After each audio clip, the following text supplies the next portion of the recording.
Don't get me started on Kilohearts. Dude, I love Kilohearts. I have. Do you have a problem with them? No, I love it. Okay. I, Good. Oh, okay. I thought you were going to start He's saying like, some don't shit. you talk shit about my babe. I was getting ready to. Yeah, dude. Sick. Phaseplant is It's the goat. it's insane. It's fucking so amazing. good. Dude, multipass and snap heap are a godsend. Like the fact that you can do things the way you can do it in there is what we've wanted in Ableton for so long.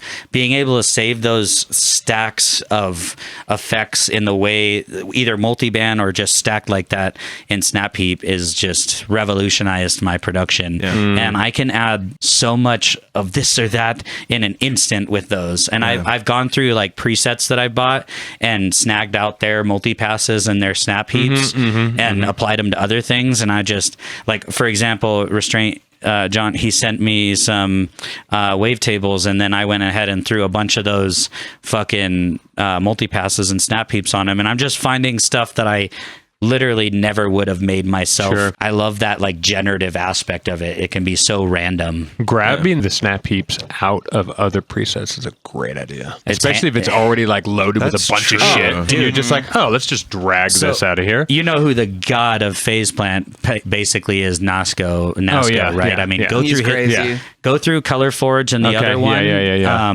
that he did. I don't remember the other one, something Forge as well. Yeah. Both of them are insane. I can't use those sounds. I don't make rhythm or heavy dubstep like that, but all of the snap heap and multipasses in there, especially his compressors, he has a couple it'll say N compressor or N limiter on it, and those ones that he's designed are insane. There's a couple dynamic ones that he has that will take anything you have and just make it sound so big and insane and razor like. The thing I love about Phaseplant is you're only limited to your processing power. There are zero limits. Like obviously Ableton's that way and you can keep stacking endlessly, but the way that it uses your CPU is a lot more strenuous than Phaseplant, which is so localized that it seems like I can get a lot more out of that and stacking all the randomizers and effects in there. Modulation is way Ableton. better in Kilohearts than it is in Ableton 2, which is nice. Yeah, the routings are just so insane. I'm still trying to get a grip on like the remap and those kinds of things. Yeah. It's a little bit hard for me to put everything in there that I know that it's capable of, and knowing that there's so much room to learn is exciting to me. It's like every time that I jump into it, there's something else that I get from it. And when you're producing for as long as I have at this point, you need that. It's like I can go in and I can fucking make a beat, or I can open up Phaseplant and see what can happen.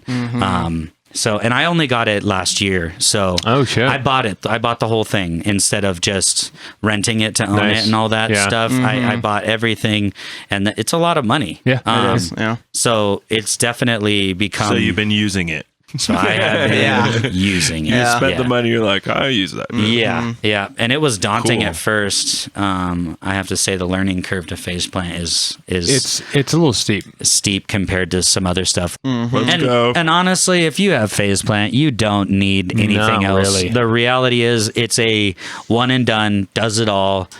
Sounds incredible, and there's not a single sound that you can't make on it. I mean, everything from animal noises to the craziest sounds you ever heard. Something I've kind of got into a little bit lately with Phaseplant is Fora.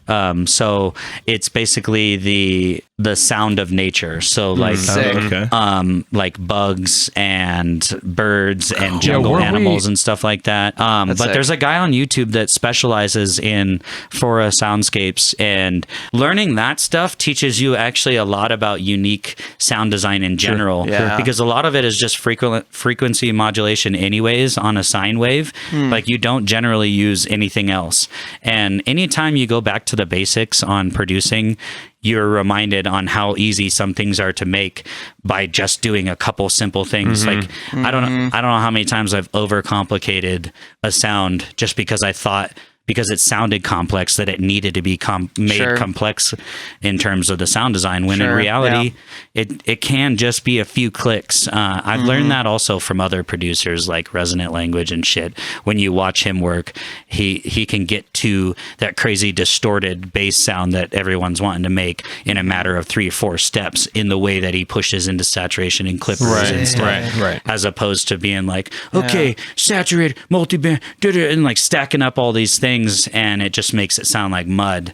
So I like watching things for the thing that they're not necessarily intended for, knowing that, like, watching those animal sounds be made, knowing that I'm going to apply those techniques to bass sound design. Yeah, that sounds fun. I really love those like alien click sounds, you know, the like right, so next level, right? Like the Predator kind of. Yeah, exactly. Makes me think of like Z music, you know, Zebler and Conti's music. You know how they have those like mouthy, like those kinds of basses that like sound clicky and stuff. I noticed myself seeing some of those kinds of techniques in making animal noises and stuff. That's cool. I can see that. That's been a recent obsession. Yeah, is trying to make animal noises. That's sick. That sounds fun. John Restraint was doing that, where he was making like bird sounds or some shit. I have one of his Discord presets that's a loon.